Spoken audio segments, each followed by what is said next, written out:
안녕하십니까. 오정근의 속속경제 오정근입니다.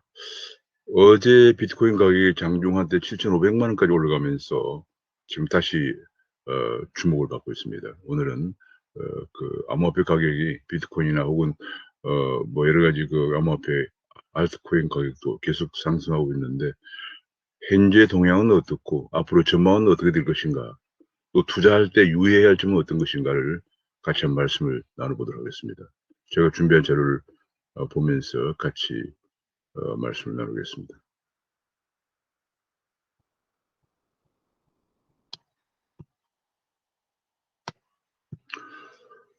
급등하는 암호화폐 투자 유의점이라고는 제목으로 한번 생각을 해봤습니다. 구독과 알림 설정을 눌러주시면 감사하겠습니다. 어제 비트코인 가격이 이제 7,500만 원까지 올라갔다가 지금 아침에 현재 가격은 7,255만 9천 원의 가격을 형성하고 있습니다. 어제보다는 약간 가격이 1.5% 정도 하락을 했습니다. 이더리움 가격도 255만 6천 원까지 올라갔, 255만 6천 원을 형성하고 있는데 어제보다는 4.27% 하락한 가격입니다. 언제나 그 자산 가격이 급등을 하면은 다시 그 심리적 저항선 때문에 다시 반락하는 그런 모습을 보이고 그런 과정을 반복하면서 추세적으로 어떻게 되느냐, 올라가느냐 내려가느냐 하는 것이 중요하다고 생각합니다. 지금 비트코인 가격 보면은 장중 한때 어제 7,534만 원까지 기록을 했다가 지금 7,300만 원대를 유지하고 있는 상황입니다. 좀 하락을 했죠. 그 추세를 보면은 계속적으로 지금 이제 작년 하반기부터 오르기 시작한 비트코인 가격이 약 4천만 원대까지 올라갔다가 다시 심리적 저지선을 형성하면서 좀 하락했다가 다시 한 6천만 원까지 올라갔다가 다시 하락했다가 다시 좀 여기는 상당히 이제 가격이 높게 형성되었고, 이 무렵이 미국 연준의 통화 정책이 있는 때였는데 미국 연준의 통화 정책에서 금리 변동이 없었지만은 국채 금리는 계속 올라가면서 약간의 횡보 현상을 보이다가 다시 지금 올라가고 있는 그런 모습을 보이고 있습니다. 지금 이제 이더리움 가격은 비트코인 가격보다 좀 더 빠른 속도로 좀 급하게 올라가고 있는 그런 모습을 보이고 있습니다. 역시 그 변곡점은 마찬가지로 올라갔다가 다시 하락했다가 다시 올라가는 그런 모습을 보이고 있으면서 이더리움 가격이 좀 올라가는 그 속도를 보니까 조금 더 올라갔다가 변곡점이 또 심리적 저지선을 만나서 하락했다가 다시 올라가는 그런 모습을 보이지 않을까 전망을 할 수 있겠습니다.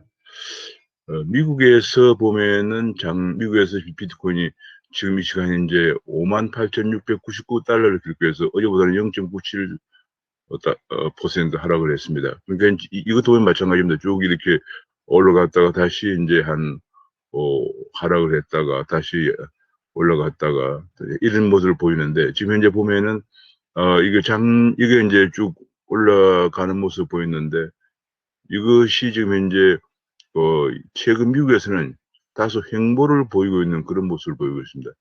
최고 가격이 6만 달러까지 갔었는데 6만 달러는 도달하지 못하고 5만 8천 달러에서 형성이 되고 있습니다. 약 5만 9천까지 갔다가 다소 소폭 하락하는 그런 모습을 보이면서 지난 3월 미국 FOMC 이후에는 비교적 미국에서는 횡보를 보이고 있는 그런 모습을 보이고 있습니다.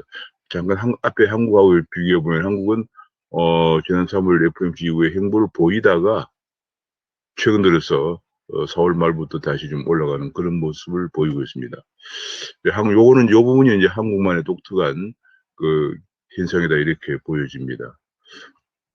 이들은 가격도 역시 이제 전체적으로 추세를 상승하는 가운데 최근 들어서는 횡보를 보이다가 3월 말부터 좀 올라가는 이들은 가격은 비트코인과 달리 좀 올라가는 그런 모습을 보이고 있습니다. 이게 전체적인 이제 지금 동양 윤곽이 이렇게 나오고 있습니다. 근데 이 가장 큰 변수가 뭐냐면 역시 미국의 패드의 통화 정책입니다. 가격이 올라가게 된 것도 작년 3월에 연준이 양적 완화 정책을 시행을 하고 제로금리를 시행하면서부터 이제 그걸 저점으로 해서 올라가서 작년 하반기에 거의 뭐 한 10배 이상 올라갔거든요. 그런데 지금 현재 금년 3월 FOMC가 굉장히 주목이 됐었는데 3월 FOMC는 아직은 미국 경제가 회복을 속단하기는 이르다 하는 것 때문에 금리 제로금리와 양적 완화를 변경하는 통화정책의 변경을 미뤘습니다.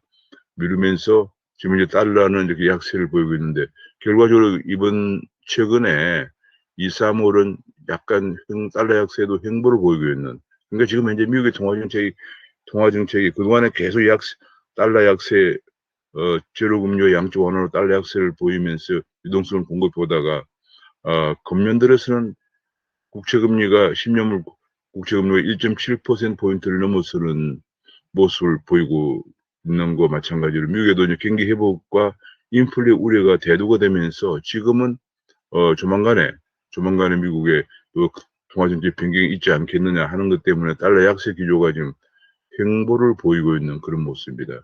결과적으로 우리가 이제 제로금리와 풍부한 유동성이 공급되면은 실물 경제 성장으로 갈 것이냐, 주식시장으로 갈 것이냐, 부동산 시장으로 갈 것이냐, 암호화폐, 이게 이제 큰 자산 시장이 되겠습니다. 요것이 이제 지금 현재 뭐 거의 이것이 중요한 자산 시장인데요.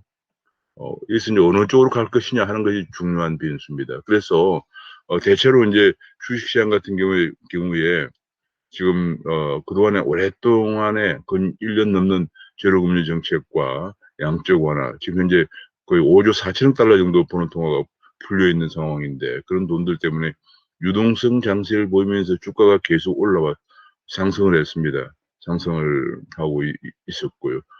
다우존스가 3만을 넘어서고 있고 S&P 500이 4천을 넘어서는 그런 기염을 통해서 올라갔는데 이것이 이제 지금 연준의 통화정책이 다소 이제 앞으로 긴축으로 가지 않겠느냐 하는 그 전망이 나오면서 주가가 어느 정도 좀 횡보 장세를 보이는 가운데 그러한 돈들이 다시 암호화폐 시장이나 부동산 시장으로 흘러갈 그런 가능성이 있다 이렇게 보여지고요. 지금 그런 현상이 나타나고 있는 것으로 보여집니다. 그러면 가장 중요한 것은 미국의 통화정책이 언제 변경될 것이냐 하는 것이 가장 중요한데요.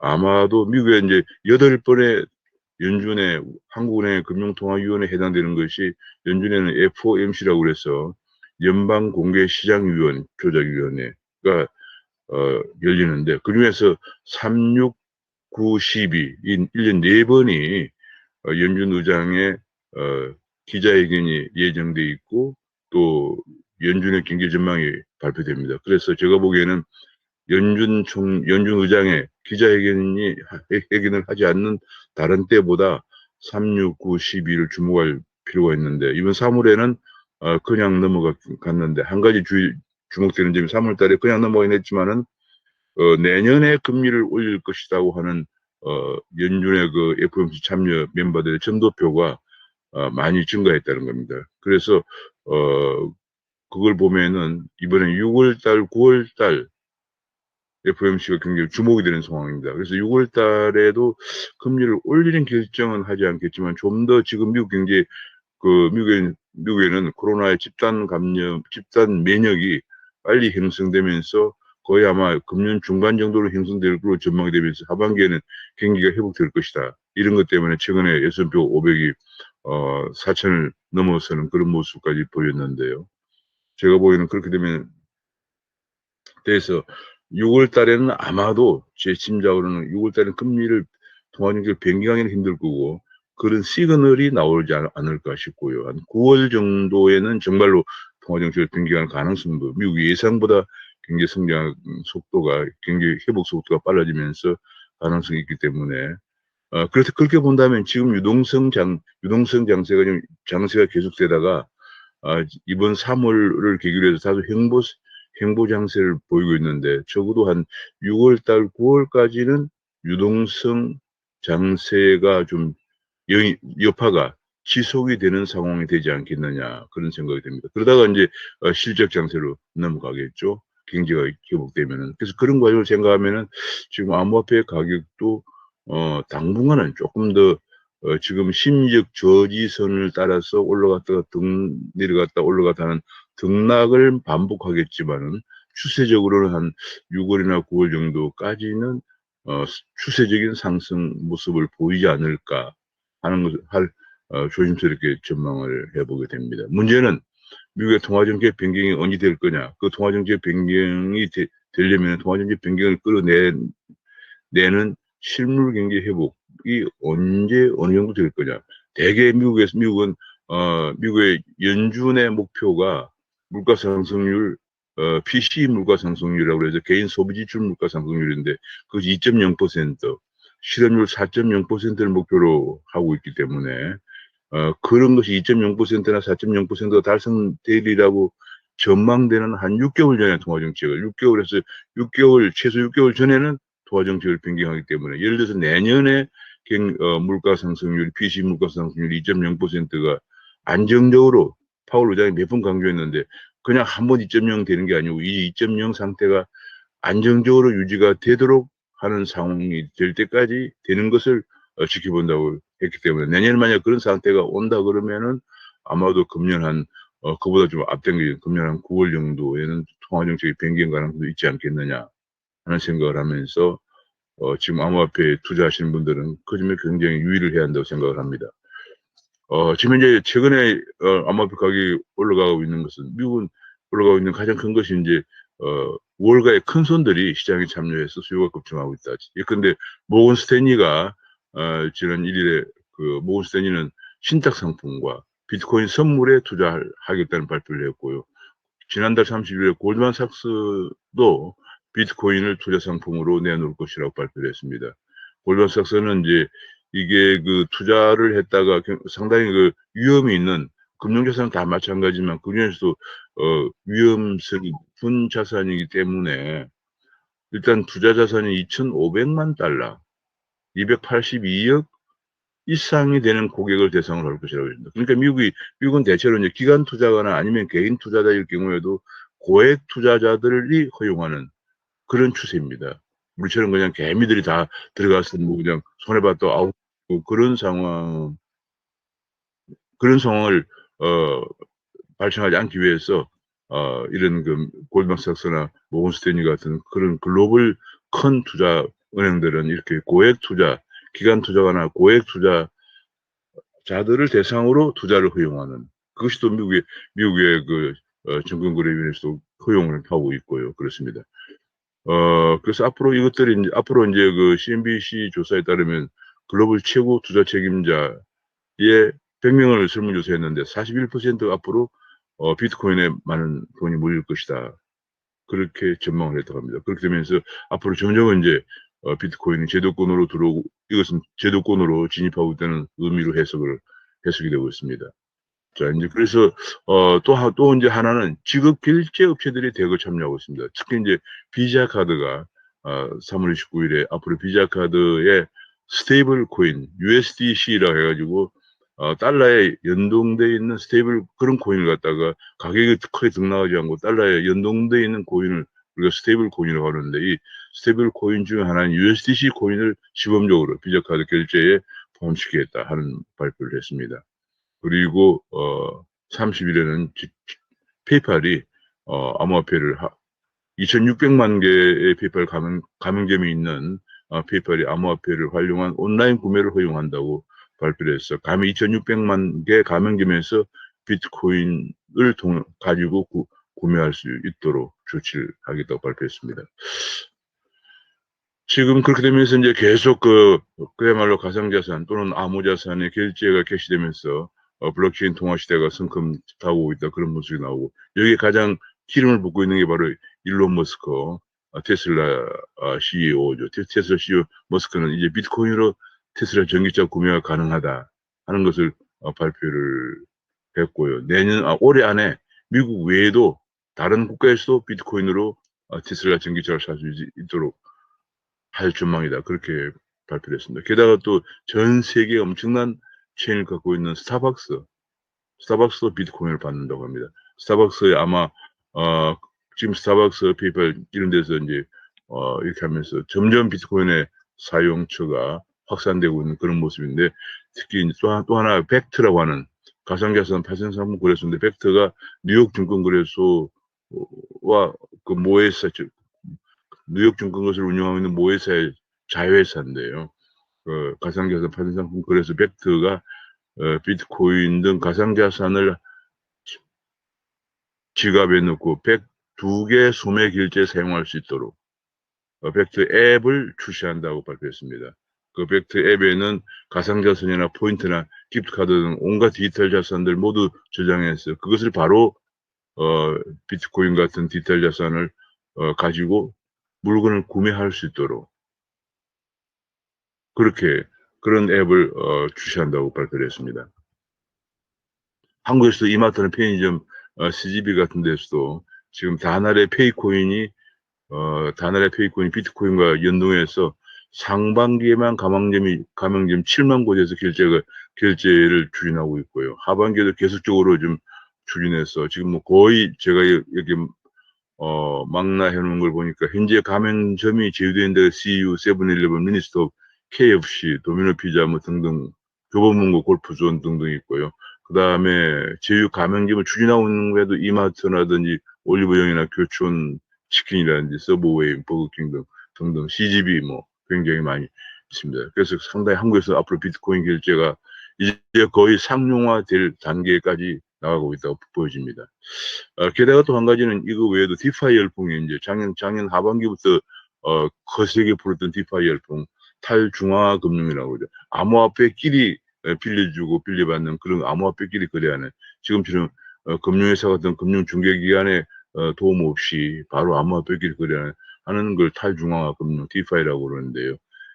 Decentralized Finance의 약자인데요. 이 디파이에 여전히 많은 그 돈들이 들어오면서 역시 암호화폐 가격 상승에 기여하고 있는데 제가 추세를 보니까 이번 3월 달 이후로는 3월이 이게 지금 미국의 FOMC가 열렸던 달인데 굉장히 주목이 3월 달 이후로는 크게 이제 지금 잔고가 늘지는 않고 있는 그런 추세입니다. 잔고가 감소하지 않지만 늘지는 않고 있으면서 최근 들어 조금 잔고가 증가하고 있는 그런 모습을 보이고 있습니다. 그러니까 지금 모든 그 시장들이 3월 FOMC 이후에 미국 FOMC를 주목하고 있는 그런 상황이고, 디파이는 이제 그동안에 작년 하반기에 열풍이 불었는데 그런 과정에서 디파이가 개선해야 할 문제점들도 드러나면서 앞으로 이제 그런 부분들이 개선이 되면서 더 진화할 것으로 보여지는데 지금은 이제 다소 좀 횡보를 보이고 있는 그런 모습입니다. 게다가 최근에 주목받고 있는 NFT라고 해서 난 펀지블 토큰이라고 그래서 복제 불가능한 토큰이 소위 말하는 디지털 복제죠. 디지털 완벽한 블록체인 기반으로 한 디지털 복제가 위 변조가 불가능한 정품 인증서, 특히 이제 디지털 그림 같은 것이 이런 부분이 주목을 받으면서 이와 관련된 코인들이 또 가격이 올라가고 있는 그런 것이 이제 또 다시 암호화폐 또는 가상자산의 가격 상승에 원인이 또 배경이 되고 있습니다. 게다가 비트코인 인식이 지금 조금씩 이제 변하고 있는 상황인데요. 비트코인이 예컨대 지난달 30일에 크리스티나 게오르기 예바 국제통화기금 총재도 비트코인에 대해서 투자자로부터 신뢰받는 투자자 중에 하나로 언급을 했습니다. 사실은 IMF는 오래전 한 몇 년 전부터 지금은 이제 그 유럽 중앙은행 총재로 가 있는 그 총재 있을 당시에도 벌써 IMF는 버추얼 커런시라는 이름으로 가상 화폐라는 이름으로 페이퍼를 발표하면서 각국이 가상자산에 주목할 필요가 있다는 얘기를 한 적이 있고, 또 BIS의 유럽 결제은행 BIS에서는 계속 각 중앙은행들도 BIS는 국제결제은행인데 중앙은행의 중앙은행이죠. 중앙은행의 각 중앙은행들은 중앙은행 디지털 커런시를 발행할 필요가 있다는 것을 보고서를 계속 내놓고 있는 상황입니다. 그러나 아직도 미국 등 이제 미국의 파월이라든지 제넷 옐런 재무장관 등 비트코인에 관해서 아직도 회의적인데, 이것은 배경에는 가장 큰 것이 지금 비트코인이라는 것이 크게 확산이 됐을 경우에 전 세계 기축통화 역할을 하고 있는 달러의 위상 문제가 걸려있기 때문에 굉장히 조심스러운 접근을 하고 있다. 그것 때문에 지난번에 페이스북이 전 세계 28억 명의 가입이 되어 있는 페이스북에 암호화폐 리브라를 발행한다고 했을 때 제동을 걸었던 게 바로 미국 당국인데, 미국의 당국인데, 미국에서 그래서 국회에서 청문회까지 한 적이 있었는데, 그래서 그것이 결국은 달러의 위상 때문에 그렇고요. 특히 이제 중국이 디지털 위안화로 치고 나오면서 미국이 굉장히 조심하는 그런 모습을 보이고 있는데, 결과적으로 미국도 이 디지털 발전의 기술 발전은 대세를 거스를 수는 없지 않겠느냐, 그런 생각입니다. 얼마 전에 파월 의장은 연준은 지금 연구 단계다, 뭐 그런 얘기를 한 적이 있습니다. 그래서 이제 그러다 보니까 비트코인 생태계에 지금 돈이 많이 몰리고 있다. 특히 이제 14일 날, 바로 다음 주에, 다다음 주군요. 14일 날, 다다음 수요일에 상장을 앞둔 코인베이스가 거의 기업 가치가 900억 달러, 한국 돈 100조 원에 달할 것으로 전망이 되면서 블록체인 관련 스타트업들, 암호화폐 관련 스타트업들의 돈들이 많이 몰리고 있다. 그런 얘기가, 그런 분석이 나오고 있습니다. 그런데 한국은 아까 앞에서 본 것처럼 미국은 비교적 지난 3월 FOMC 이후에 가격이 이더리움 가격은 좀 올라가고 있고요. 비트코인은 횡보를 보이고 있는 데 비해서 한국은 지금 원화 가치 비트코인 가격이 계속 상승 추세를 유지하고 있습니다. 이런 것들이 이제 한국의 독특한 상황인데, 그래서 그러다 보니까 지금 이제 달러 달러 기준 가격을 원화로 환산했을 때 보다 한국이 약 한 500만 원 정도 비싸다, 그런 얘기 나오는데, 물론 이제 국제 간의 약간 시세가 전 세계적으로 약 한 3만 3천 개 정도의 거래소가 있기 때문에 각 나라 통화로 거래가 되고 해서, 또 다른 나라 통화를 또 뭐 달러나 뭐로 이렇게 바꿀 때는 또 환전 비용 같은 것도 있기 때문에 그것이 반드시 일치하지 않는데, 한국은 약 500만 원이면 좀 더 그런 걸 고려하더라도 좀 비싼 것이 아니냐 하는 한국만의 독특한 현상. 그걸 김치 프리미엄이라고 하는데, 김치 프리미엄이 지금 다시 발생하고 있다, 그런 얘기인데요. 그 이유는 한국이 지금 굉장히 2030 세대를 중심으로 해서 지금 암호화폐 투자에 굉장히 그야말로 열투 정말 굉장히 열심히 투자하고 있는 그런 모습을 보이고 있는데, 투자자의 60%가 2030 세대인데 하루 거래액이 코스피 거래액과 맞먹는다. 국내 거래소가 하루에 암호화폐 거래가 약 14조 6천억 정도인데, 코스피 거래액도 하루 평균이 15조 정도밖에 안 되기 때문에 코스피 거래가 맞먹는 규모로 지금 암호화폐 거래가 이루어지고 있다는 얘기입니다. 그러면서 계속 그 암호화폐 앱을 사용자 수가 그야말로 엄청난 속도로 증가하고 있습니다.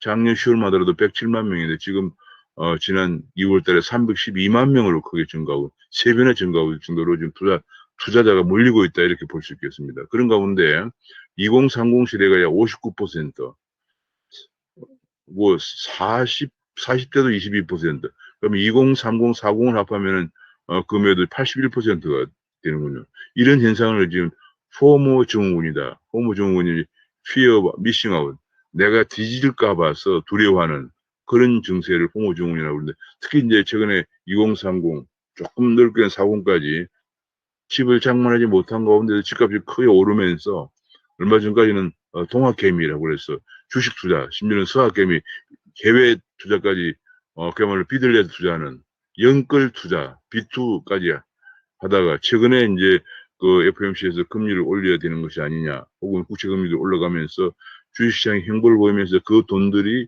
지금 암호화폐 시장으로 많이 몰리고 있다, 이렇게 보면 되겠습니다. 그러니까 지금 이제 유동성은 풍부한데 그 유동성이 주식시장, 부동산 시장, 암호화폐 시장인데, 한국에서는 주식시장도 이제 약간 횡보를 보이고 있는 상황으로 들어갔고, 부동산은 너무 올라서 2030, 40 초반대까지도 범접하기 힘든 상황까지 되다 보니까 이런 것들이 이제 암호화폐 시장으로 몰리고 있다, 이렇게 볼 수 있습니다. 그래서 지금 제가 보니까 여기 보면은 벌써 2030들이 동학개미 주식에서 암호화폐로 갈아타는 모습인데, 여기 암호화폐 투자 비중은 60% 증가한 데 비해서 2030 세대의 주식시장 신규 계좌 비중 추이는 계속 감소하고 있는 모습입니다. 그러니까 지금 분명히 이제 2030들이 지금 굉장히 그 패닉 바잉이라고 그래가지고, 집값이 너무 오르기 때문에 집을 일부 산 사람도 있지만 그렇지 못한 사람들은 지금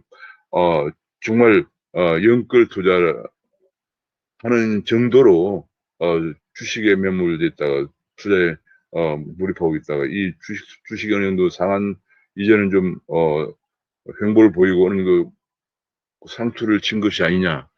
또 그런 분석들이 나오면서 다시 암호화폐 쪽으로 돈이 투자가 몰리고 있는 그런 모습을 보이고 있습니다. 지금 뭐 비트코인뿐이 아니고 알트코인에도 많이 몰리고 있다. 그런 얘기인데 굉장히 조심해야 될 상황이 아닌가 싶습니다. 알트코인 중에서는 이제 이번에 그 이더리움 같이 가격이 올라가는 비트코인보다 더 올라가는 그런 것도 있지만 심지어는 이제 그 아직 기술적으로 검증이 안 된, 또 시장성이 검증이 안 된 그런 코인들도 많은데 그런 코인들이 새로운 여러 가지 그 정보를 내세우면서 가격을 가격 투자를 해놓고 하는 그런 경우도 있거든요. 그래서 굉장히 그런 부분에 대해서 알트코인에 투자할 때에는 일단 검증된 투자를 하는 게 좋다. 검증된 알트코인에 투자하도록 해야 한다는 판단입니다. 그래서 제가 몇 가지 투자 유의점을 한번 생각해 봤습니다.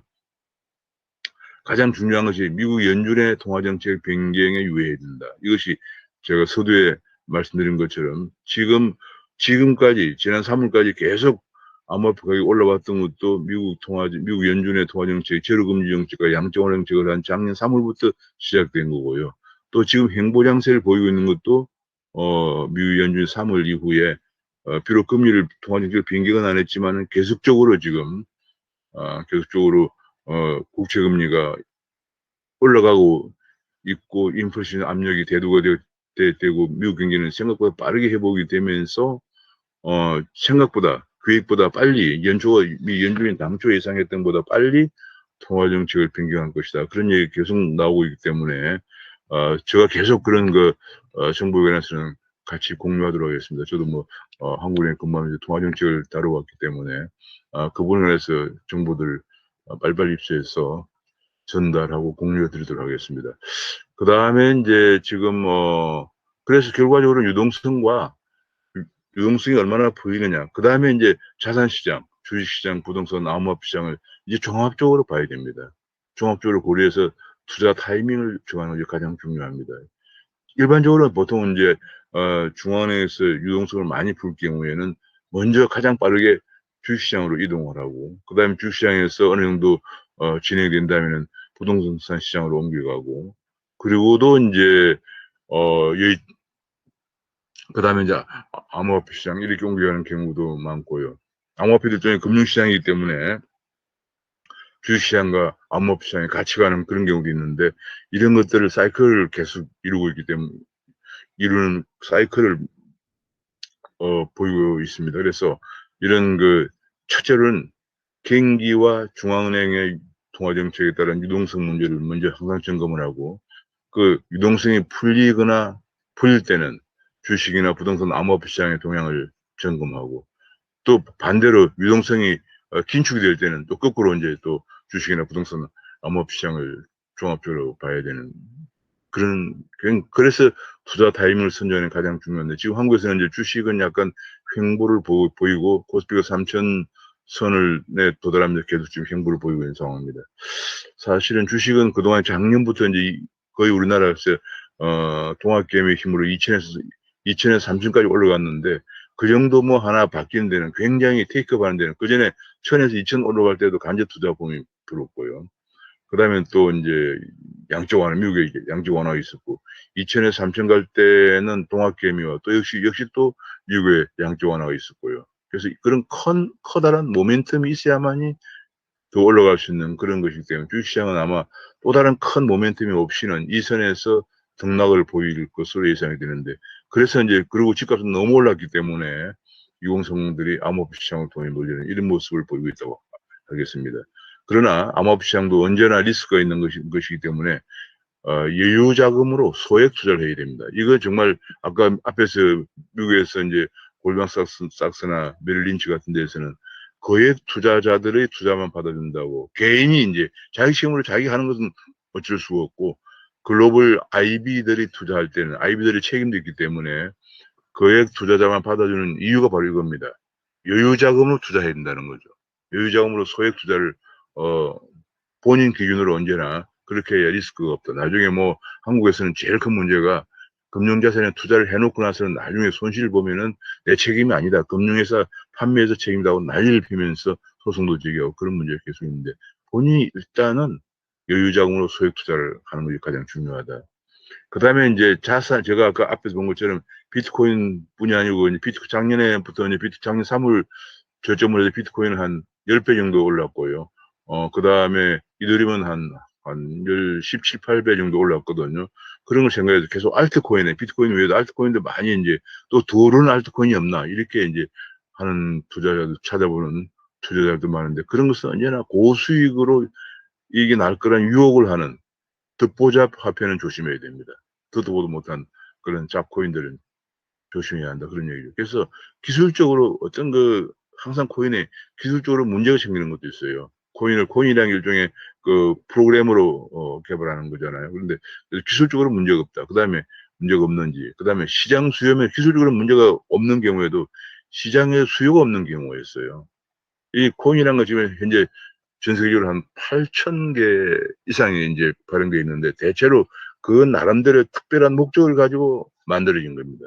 예를 들면 무슨 뭐 IoT, 최근에 이제 뭐 반도체나 이런 것들이 그 자율주행차 같은 것이 발전하면 사물 인터넷이 굉장히 많이 필요하잖아요. 그런 많이 필요한데 많이 이제 폭발적으로 증가하고 사물 인터넷 수요가 폭발적으로 증가하고 있는데 그 사물 인터넷에 연결하는데 알맞은 코인들이 또 발행되고요. 또 뭐 최근에 이제 한국 같은 경우는 게임 산업이 엄청 발전하는데 게임을 거래하는데 아주 최적화된 그런 코인들도 있고요. 심지어는 뭐 우리 국제 송금 같은데 최적화되어 있는 리플 같은 것도 있고 최근에 이더리움이 올라가는 것은 이제 그 스마트 계약에 최적화되어 있다. 해서 이제 그것이 디파이를 중심으로 해서 스마트 계약이 열풍이 불면서 이더리움 가격이 많이 올라간 거거든. 그것처럼 한 8,800개 정도 코인이 나와 있는데 그 코인이 다 그 나름대로 그런 식으로 그 나름대로 기능을 갖고 있거든요. 그것이 이제 그래서 기술적으로 문제가 없는 경우도 그런데 그것이 예상보다 시장 수요가 없는 경우도 있어요. 시장 수요가 없으면 가격이 올라가지 않겠죠. 그래서 아, 이 투자하시는 분들은 기술적으로나 시장 수요 면에서 검증받은 안정적인 암호화폐 투자해야 된다. 듣보잡 코인은 정말 조심해야 된다. 그런 걸수록 그 고수익으로 유혹을 하는 경우가 많기 때문에 조심해야 되고요. 그 다음에 장기적인 안목을 가지고 투자해야 된다. 항상 단기적으로 뭐 그냥 치고 나온다 이런 보다도 장기 안목 투자는 크게 장기적인 추세를 가지고 보면서 투자해야 되고요. 그 다음에 장기적으로 안정성 있는 화폐에 투자해야 한다. 그런 의미입니다. 그 다음에 마지막으로 거래소를 선별해야 된다. 거래소가 지금 이제 이번에 이제 특검법이 시행되면서 거래소가 이제 선별적으로 안정적인 거래소, 일정한 자격 요건을 갖춘 거래소만 이제 나중에 신고를 받게 되겠습니다만은 앞으로 한 6개월간은 이제 신고를 받는 기간인데요. 그런 과정에서도 거래소가 지금 굉장히 많이 있습니다. 뭐 100여 개가 넘는 걸로 알고 있는데 신뢰할 만한 거래소가 아닌 경우는 더 유혹을 많이 하게 되겠죠. 투자자를 끌어들이기 위해서. 그런 걸 조심해야 된다. 그러면 그런 거래소가 만약에 문 닫거나 아니면 어디 뭐 먹튀를 하거나 그러면 돈을 찾을 방법이 없겠죠. 그래서 거래소 선별해서 안정적인 거래소를 선택하는 게 중요하다라는 점을 제가 말씀을 드리면서 아침에 지금 이제 어제 그 암호화폐 가격이 비트코인 가격이 한국에서 급등을 하는데 다른 나라에 비해서 좀 더 많이 올라가는 그 원인들이 아마도 우리나라에서는 2030 그 상공 연끌 투자하는 얼마 전까지는 동학개미라고 그래서 그야말로 집을 사지 못하는데 절망한 그 2030 세대들이 주식에 많이 투자했다가 다시 주식이 어느 정도 이제 상한선에서 횡보를 보이자 암호화폐 쪽으로 많이 몰리고 있는 그런 모습을 보이면서 다른 날에 비해서 한 500만 원 정도 높은 그 프리미엄 상태를 보이고 있습니다. 그래서 뭐 다른 나라 간의 차이는 전 세계로 한 3만 3천 개 정도의 거래소가 있는데 그런 거래소 간의 차이는 뭐 여러 가지 또 그 환전 비용 같은 것도 있고 또 뭐 사기 때문에 어느 정도는 인정이 되는데 그보다 약간 높은 수준은 우리나라의 그런 2030 세대 투자 행태가 크게 큰 배경이 아닌가 싶습니다. 그러나 지금 현재 가장 중요한 것은 무엇보다도 미국의 FOMC의 통화정책 변경 가능성, 언제쯤 어떻게 변경할 것인가 하는 것에 계속 유의를 해야 되고 저도 가능하면 빨리빨리 그런 정보를 입수해서 제가 저번에 한번 금리, 주가 등등해서 한번 심층분석을 해드린 적이 있습니다만은 그런 걸 항상 유의를 하면서 장기적인 안목에서 소액 투자 중심으로 그리고 검증된 코인에 투자하는 그런 방향으로 유의하는 것이 좋겠습니다. 오늘 여기서 말씀드리겠습니다. 감사합니다.